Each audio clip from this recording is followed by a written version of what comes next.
here we go then. The interesting part. Are you still okay for time?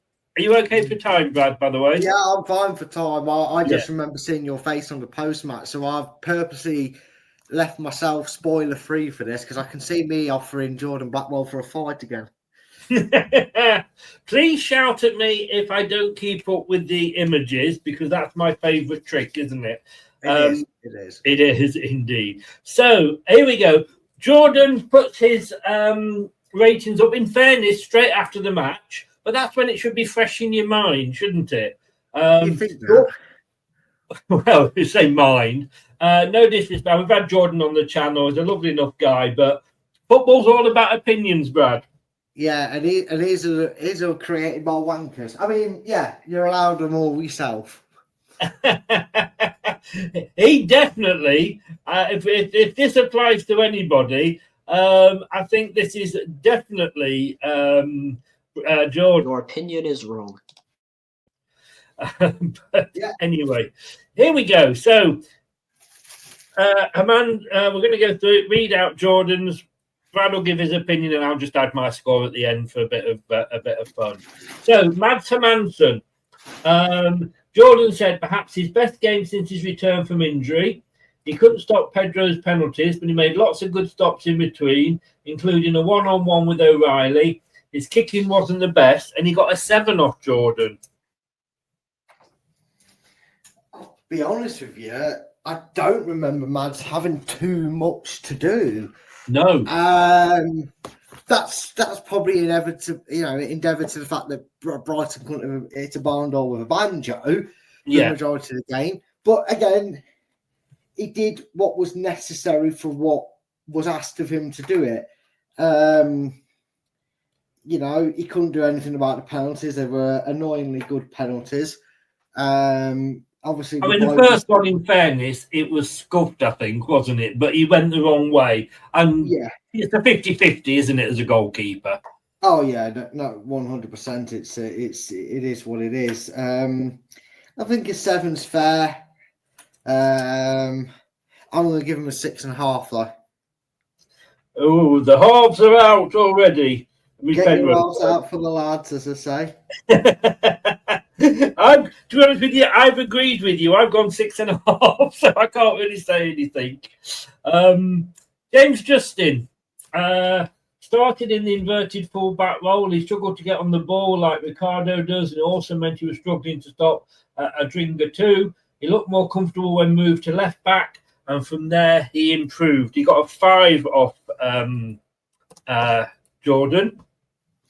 Was a better left-back than he was a right-back, Chris. That's what I'm going to say on that scenario. He was definitely a better left back than he was a right back. Not that that's difficult to do these days, but still, nonetheless, for me, I mean, we all know Justin's going to be on the fucking right against Liverpool. We know that's despite the fact we've got 2 right backs available to us now, haven't we, Chris? Yeah.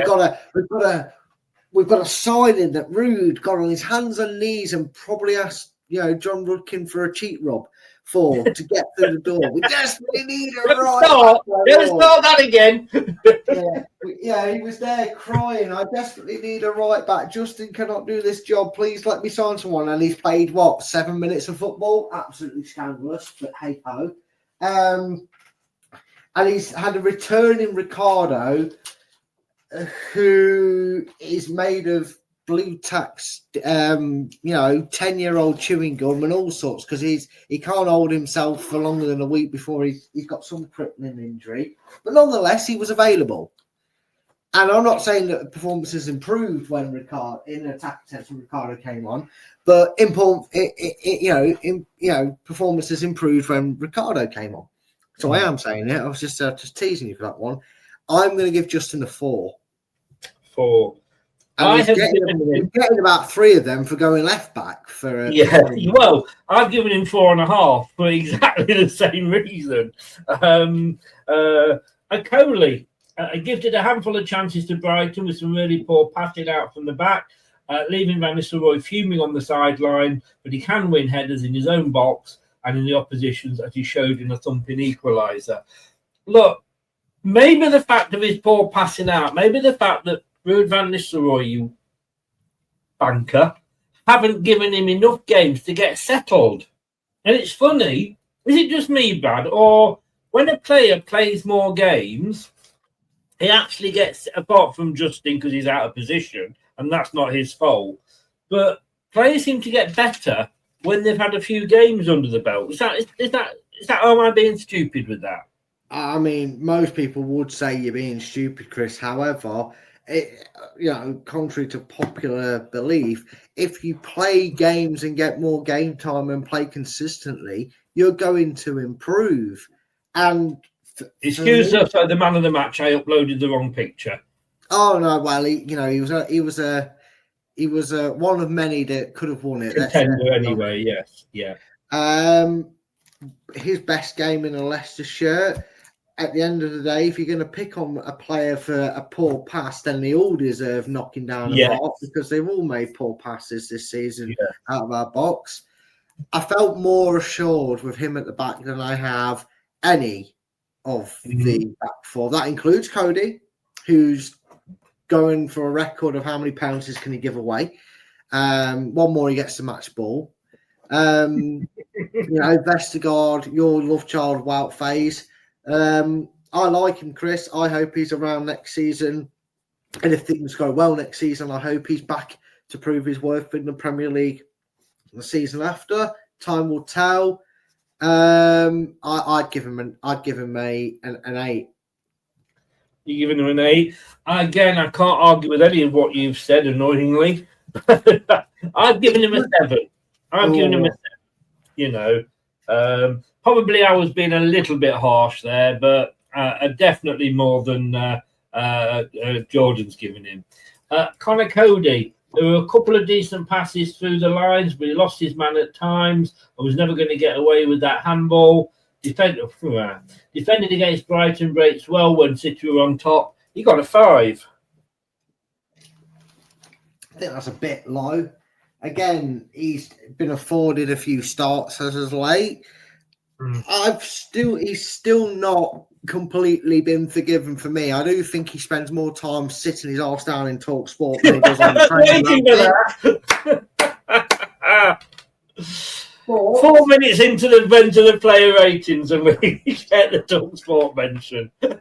Yeah. However, I will say, if you're looking for positives and things to look at for the remainder of this season, in terms of players that seem to be wanting to put the effort in and show commitment to the club, Cody might not be a lost cause. I'm going to give him a 6.5. 6.5. I've given him a 6. So it's been difficult. That's why. Luke Thomas, after some solid outings in the back 5, Thomas really struggled in the back 4. He gave Minter too much space and was overwhelmed every time Brighton attacked down the flank. It was a blatant foul on O'Reilly for the second penalty too. Are you ready for this? Go on. 3. Well, I think he's making absolute crack and need to get off the drugs there. First of all, he didn't get overrun. He purposely was allowed to give him that space because he knew he could beat him for pace and track him and cover him, which he did a lot of times. Minter got the ball out wide a lot. Don't remember him doing a lot with it. Don't remember him setting up 6 or 7 chances. In fact, all I remember him doing is getting the ball and Luke Thomas was right in his face. Jordan, you're an arse clown. You don't know nothing about football. It's a 6. Could you maybe cough? Then he died choke then. Yeah, to give Luke Thomas a 3 when he was probably one of the more assured defenders on the day is absolutely ridiculous. I'm going to give him the same as I give Connor Cody. I'm going to give him a 6.5. Well, funny you should say that because I've given him the same as I've given Connor Cody, so I've given him a 6. Yeah, well, and look, you didn't tell me I hadn't put his picture up, did you? Oh, Chris, you forgot. Bloody one job, Brad. One job. Right. Wilfred Ndidi. Now then, where are we here? His passing when he got onto the ball was better, but that did not happen often enough. The Nigerian too often bypassed when Brighton came forward, didn't influence the defence or attack, and got a 3.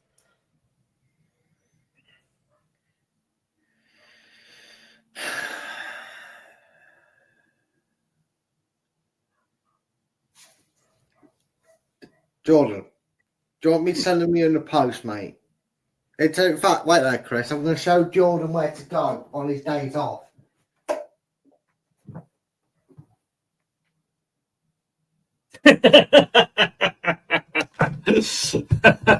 Well, while you're there, mate. What's that? No, honestly, right? If you'd have given him a 3 against Newcastle, I would have probably been on board with you. You'd have given him a 3 for any of the last 8 games, I probably would have been there or thereabouts with you, if not lower, in some of the game's performances. But in terms of us losing the ball in the midfield, Samare did it a lot more than Ndidi did in that first half. So I can't wait for Samare's rating. He also was a bit restricted because he had, the babysitting role, as I call it, which he's had with Napoli's and now Samare. If Rude has switched Ndidi into the role he seemed to give Skip, I think we'd have got a full Wilfred Ndidi performance from him. Maybe that should be the plan going forward. Whilst it wasn't his best game by a long way, it was a vast improvement over what we have seen from him over the last 3 weeks. The fact that you give him a 3 just baffles my mind to think that if you need proof that you can still live an active life as a vegetable that's brain dead, Jordan Blackwell is your man, right? Allegedly. I'm going to give him a 6. I don't think he had a bad game. For me, I was surprised when Ndidi came off and Samari stayed on.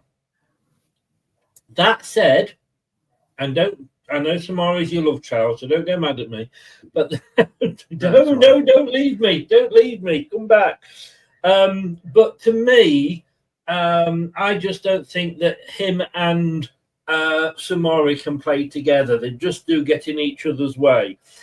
And Samari did improve after Ndidi went off. So who's not to say that Ndidi wouldn't have improved if Samari had gone off? I'm agreeing with you, and I'm going with a 6. Because I don't think he was that bad. No, we've got brain cells, Chris. That's a difference and dangerous thing that Jordan don't have. Now, here we go. Now, everybody be careful here. Don't get too upset because, we know Brad's this is his love child and everything. And he's, it's costing him a fortune in alimony. But Samari, he was not sharp enough at all for the first hour. And it was perhaps a surprise indeed he went off and not him. Whoa, he's actually talking sense here, Jordan. But he came on strong in the latter stages and his surges were helpful in City turning the game around. He got a 5. What do you think of Samari's surges? Well, I'd not like to comment on them, Chris. I don't think I'm in a position to comment on his surges. You might want to ask his partner what his surges are like. That's going to be the new catchline now, Samari's surges. To be fair, right, I can't understand how he tears Wilfred Ndidi to shreds and gives him a 3, and then probably is harsher on Samari. And I'm not saying for a change, that he isn't right to, have a go at Samari, because Samari did have not a poor game, but he didn't have a great game. Let's be honest. Yeah. But he gives him a 5 and Wilf 3 doesn't make any sense to me. I will say, if it's not clear and obvious to any manager coming into the club in the future, if Samari stands around, if they can't see that Samari is not a CDM and he's actually a midfield midfielder of some kinds in a support or attacking sense, then I don't know what they're watching, because when he, had that freedom, Chris, like you said, he was a far better player for us than he was as a CDM. Yeah. He gave the ball away in that first half 2 or 3 times, Chris, and it was dangerous. We were lucky that our defence was switched on and bailed him out a bit. In fact, at one point, I remember he got muscled off the ball and they broke through, but luckily Cody cleared up. Having said that, he was better in the second half, so it pulled him back up to a 5. I agree with the rating. I just don't agree how you can 3. Yeah. Yeah. No, I've gone 5.5 because it was good to see the different. Now, like I say, it may well have been more than likely that indeed he would have improved as well, but no, I'm actually going to change that to a 6. So I know I've given 4 6s in a row, but if I'm giving Indeedy 6, I'm going to give Samari 6. No, I'm not. I'm going to go back down to 5.5. I used to be indecisive, but now I'm not so sure. Casey McAteer. There were plenty of moments when he lacked the required quality on the ball, but he's energetic and he always shows it. Another who improved after the changes around him. He won the free kick that led to the equaliser. He gets 6 from Jordan. Yeah, so I was right then. He did win the free kick. Yes. Yeah. Well, I'm sorry, I was just basking in my own glory of getting that right. Normally I get it right, but no. You're not having one of these moments, are you? I don't know, it's so difficult not to look smug at this point. Maybe. But no, honestly, it was refreshing. I think it was a performance that was a little bit unexpected, but pleasant in a pleasant manner, Chris. Yes. Because I was one, and I'm very sure to say that I was not convinced by. You haven't changed the profile picture. So I did my job this time for you. Yeah. Thank you, sir. There you go. Yeah, you're welcome. No, I mean, I for one wasn't enamoured with him. I thought the step up was there, and I still feel like his time's going to be limited to make an impact and become a sure stay with Fatawu. On the basis of the game, Chris, he didn't let Estebutin bully him. He got in his face. He wound him up. He got him booked. And, as Jordan noted down, I'm always like that, Jordan.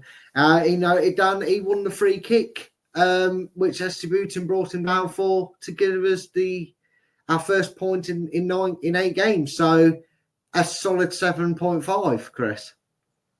You're reading my notes. I have given him a 7.5 as well. Oh, it's weird, isn't it, to be able to agree on the same things, on the same principles. It is. Maybe we were watching the same match. Maybe, Chris. Who knows?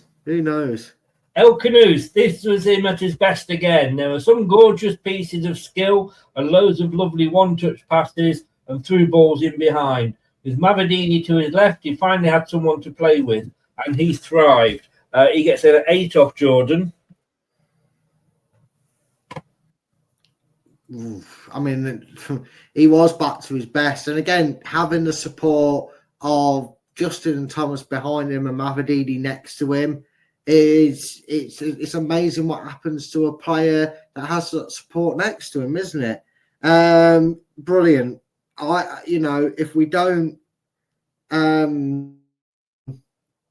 we are forced to sell him at some point, or in the summer, which I wouldn't blame him if he chose that he wanted to go, at least we're going to get some fee for him because he's got that potential. And if he's nurtured at the right club to use that potential, you're going to see a Mahrez-esque style player because you just see some of the passes he makes are so nonchalant.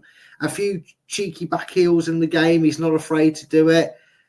Look, I would like to say that Leicester bounced straight back up, him as one of the main men, and we keep him for a few years because he's got quality by the bucket loads.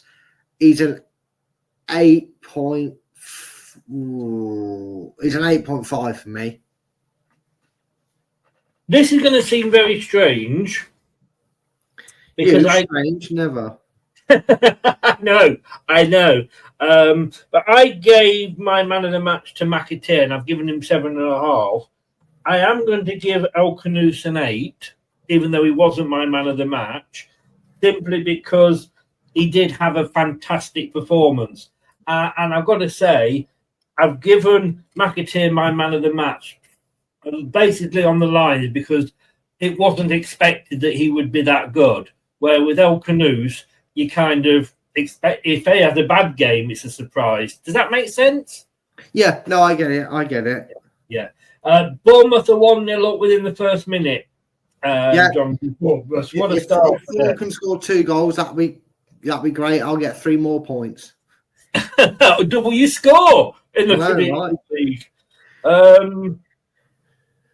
You went Bournemouth. What did you say then? Because I went Bournemouth 1, Fulham 2, so I need Fulham to score 2. Yeah, and Wayne agreed with you. In fact, Wayne agreed with you about 3 times. He was a crying wreck by the end of the show. I bet he was. I went counselling, hasn't he? Yeah, and I went 3-1 purely because I didn't want to be the same as you. Oh dear, you can have a laugh. John says that's Irish. It's not. Look, I think he can be the best player on the pitch, but we expect him to be that level. And everybody was going on, and you know, Craig, who co-hosts this, he doesn't rate McAteer at all, and I think for him to go on and do that is why he actually edged it as my man of the match. Steffi Mavididi. And is the man who ended the long goal drought, and he deserved to be 2. He was City's best player in the first half, showing persistence and dynamism in his dribbles at goal and connecting sweetly to score. He didn't have much joy in the second, but kept at it. Got an 8. Yeah, for me, if you asked for a performance that warranted break, being the person who said, I got the goal that ended the run, it was between him and El Canoes. And I thought Mavididi played with a real purpose. You know, the spark had gone. He seemed a bit going through the motions. There's obviously been something there between him and Rude. And I feel like he grabbed the ball by the horns as he did. He's been given that opportunity because he's finally playing a style of play that allows Mavididi not just to be picked in the team because he's playing wingers, but in a style that we've seen in the championship season suits Mavididi as well. It's almost like we've got an attack-minded side. Anyway, I thought he was brilliant. It was a toss-up between him, McAteer, and El Canoes for my man of match. I went for Mavididi, so you know my rule, Chris. I don't do you. I'm not flimsy like that. He gets a 9. Gets a 9. Gets an 8 off me, the same. Because I think he had a great... It was almost like, you dare drop me for the next game, Rude. Yeah. And he's finally... But it will be interesting to see if we start him again, if he can do that again. Because like I say, I am worried he's turning into a bit of a Damari Gray. Right. Jamie Vardy. He wasn't in the game at all. Perhaps it didn't help that El Canoes had Mavididi combined with as a few through balls went the captain's way. He didn't have any shots either. He got a 3 off Jordan. Well, Jordan, you know the last time you gave a 3, I said you were smoking crack and you were probably one of the customers on Breaking Bad. I still think you're smoking it, mate, because 3's too many. I genuinely did not know he was on the pitch. Yeah. Gospel. God's honest truth. Gospel as they come. Didn't know he was on the pitch. Chris once gave a man of the match to, I think it was to Covary for not turning up. Well, yes, I did, didn't I? Yeah. I'm going to give Vardy a 1 because the only time I heard his number come up when he was the 1 coming off. See what I did there? Well, this will be no surprise to you, Brad. After my little piece early, when I was comparing Vardy and Daka and looking at his stats, This will come no surprise to you. I think you're being overgenerous because I've given him a 0. Oh, wow! And you've done that with him before as well. Yeah, I was tempted, mate, but yeah. Oh, John's being very, very kind as well. Right, we're on to the subs now, mate. Hey, guess how many are going to score higher than Jamie Vardy? I think pretty much all apart from Evans. He never touched the ball, did he? Ricardo Pierre was not as influential as he has in other substitute appearances, but he was alert to win 50-50s, and that kept City on top. Got a 6. Jordan, he drove forward. He was playing as an inverted wing back, so he was going through the middle. He was always up in their half of the field, and that allowed for McAteer to stay in a more forward role.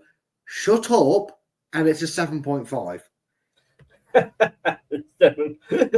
Oh, should. Yeah, I'm giving him a 7, mate. I think he changes the game, doesn't he? Yeah, he does. When he comes on, changes it. And I tell you what, the other thing he does as well, he gives the crowd a lift. He does. And he's going to be a face next season that I'm going to be, despite what I've said about his injuries, and I do feel that his injuries will be a big factor behind it. But for me, I do feel that he's a face that we're going to miss next season. Unless, of course, by some miracle, a right back was signed in January that we don't know about and can play that position. Oh wait, sorry, he did do well last time we were in the Championship. We've gone back to Vardy anyway, by the way. Yeah, but he did do well in the Championship, didn't he, last season? He did. He managed to stay injury free, but maybe a bit like Vardy. All right, he's still obviously got the legs to do it, but maybe his injury proneness. Maybe we should allow that right back, Wolo Koulibaly or whatever his name is, to actually play next season and get some minutes on the pitch. Who knows, Chris? Who knows? We'll see.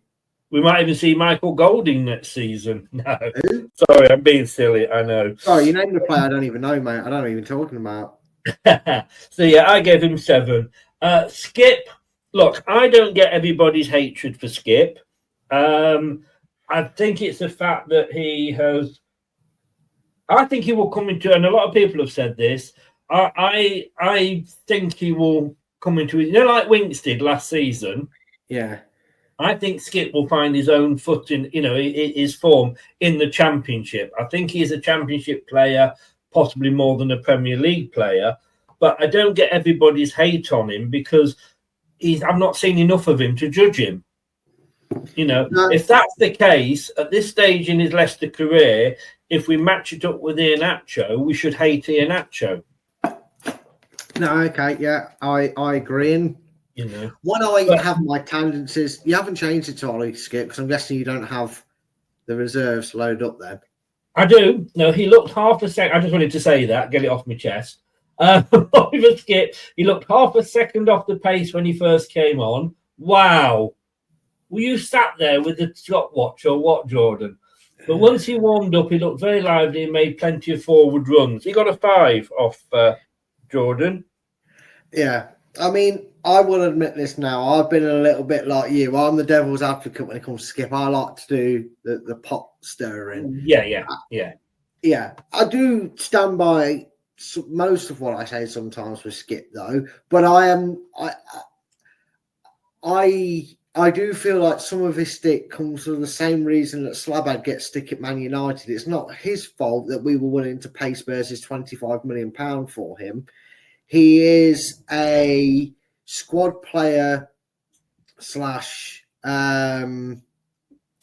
Championship regular starter, in my opinion, like Winks. I think he played well, Chris. He came on, he played well, he did okay.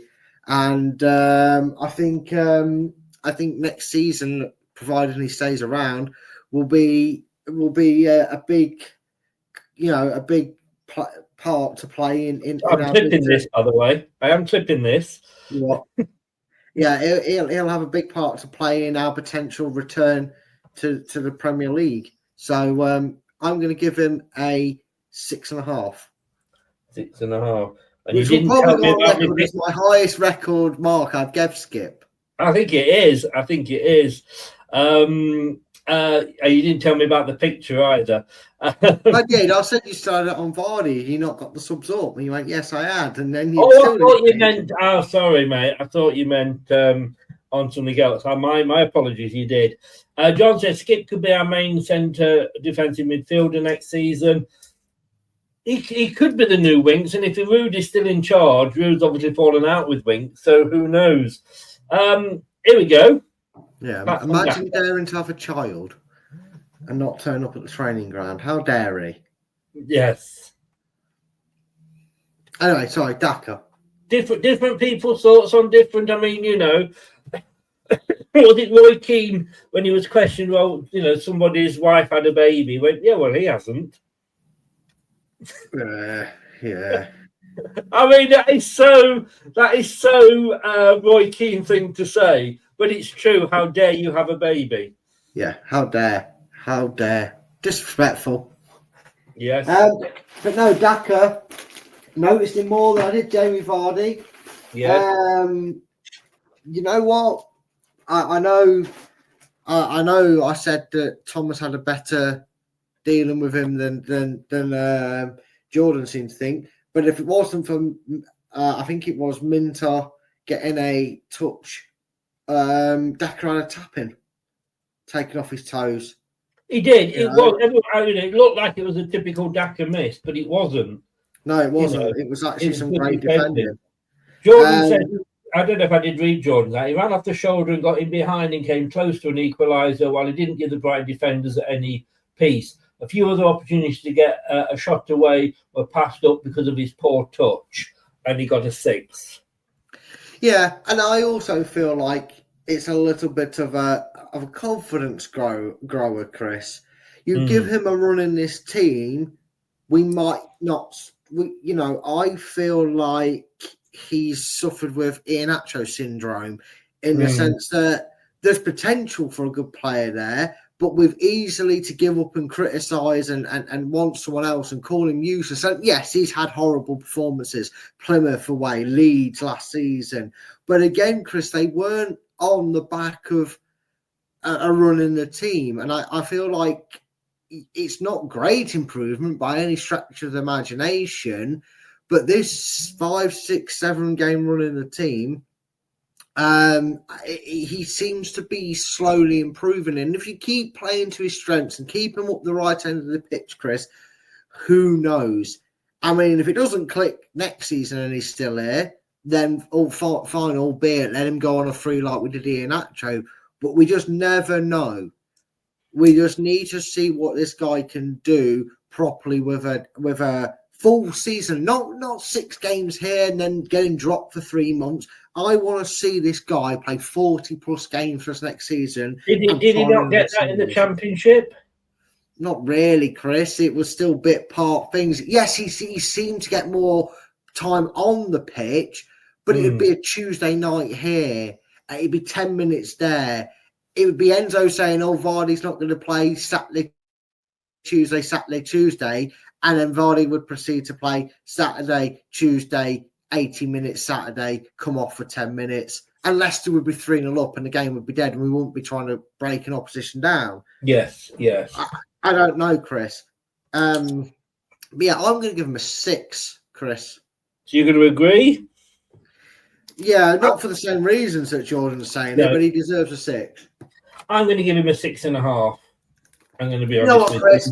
You know what, Chris? You convinced me. 6.5. I'm with you. Go on. Come on, Chris. You used to be indecisive. Now you're not so sure.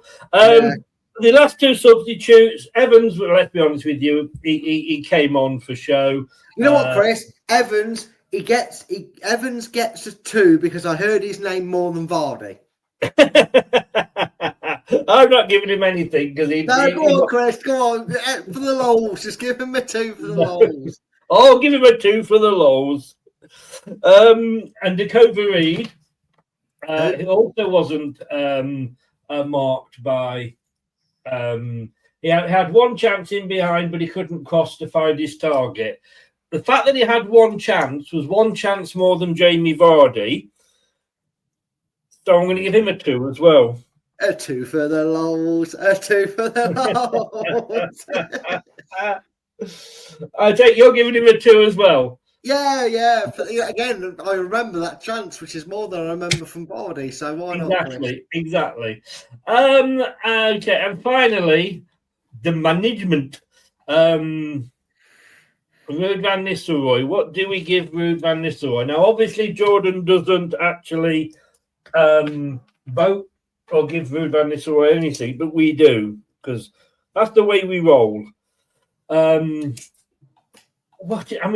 I go first on this one?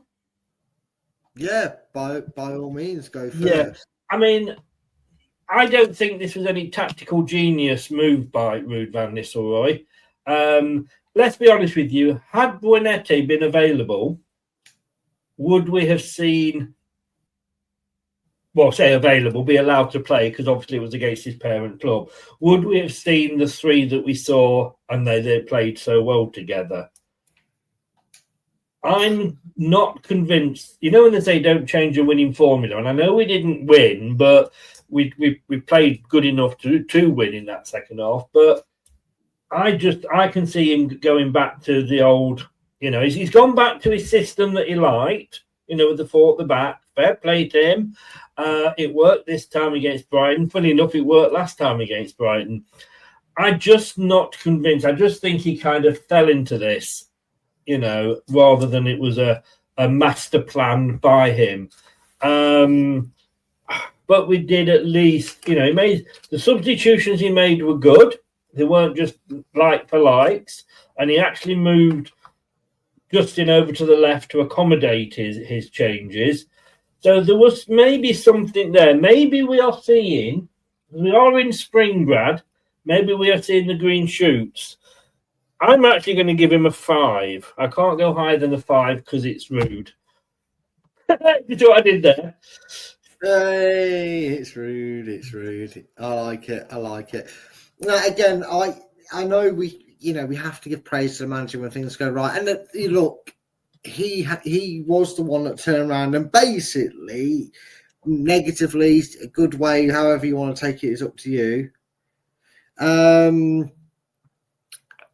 He's basically said, look, let's just play with freedom. We know the situation we're in. We know it's a lost cause, if you will, now. Let's just play attacking football, go for it, and try and end the season on the high. He may be regretting the fact that he didn't do that 6 or 7 weeks ago, or maybe when we beat Spurs, keep playing that way. But I do feel like this was more of a player performance than a managerial performance. So I'm going to agree with you, Chris. I'm going to give him a 5. And I'm telling you this now, he'll score a lot higher than 5 even if we lose to Liverpool, but he actually sticks with this way. Right. I can't see it, Chris. I'm with you. I cannot see him sticking with this way. But if he does, he'll get higher than a 5 next week. Brilliant. Okay, well, there we go. That's your lot, guys. A bit of a long show, but it was a very enjoyable show. We covered everything that we wanted to, and Brad's board's back. Who's not missed a bit of Brad's board? That's what I say. Next week, we may even see it not stuck up with sellotape or stuff on an upside-down laundry basket. But who knows, guys? Hey, tune in next week for further adventures of Brad's board. Oh, that's going to get memed. Brad, mate, thank you very much, sir. You're very welcome, my friend. Everybody, thanks for joining us today. I love doing these sort of shows. It allows Chris to have an excuse to allow me to talk for 45 minutes and not get and allowed to say everything I need to say. Gives me a chance to go off and have a piss. I know, right? Hey, look, you're getting fame for it. Love Brad's board. Hey, cheers, John. Cheers.